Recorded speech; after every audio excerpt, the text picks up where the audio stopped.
അവൻ്റെ വാപ്പ ഗൾഫിൽ പോകുന്നത് അവന് 4 വയസ്സുള്ളപ്പോഴാണ്. പിന്നെ വാപ്പ ലീവിന് വരുന്നത് അവന് സ്കൂളിൽ ചേർന്ന സമയത്താണ്. 1 മാസം നിന്ന് വാപ്പ പോയി.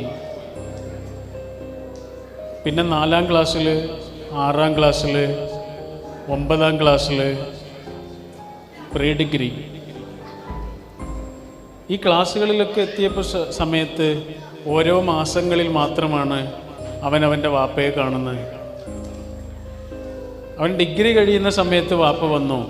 വാപ്പ വന്ന സമയത്ത് അവനുള്ള വിസ ഉണ്ടായിരുന്നു. അങ്ങനെ വാപ്പ പ്രവാസം നിർത്തി മകനെ പ്രവാസത്തിലേക്ക് തിരിച്ചയച്ചു. ജീവിതത്തിൽ വാപ്പയെ കണ്ടത് ഏതാനും മാസങ്ങൾ മാത്രം.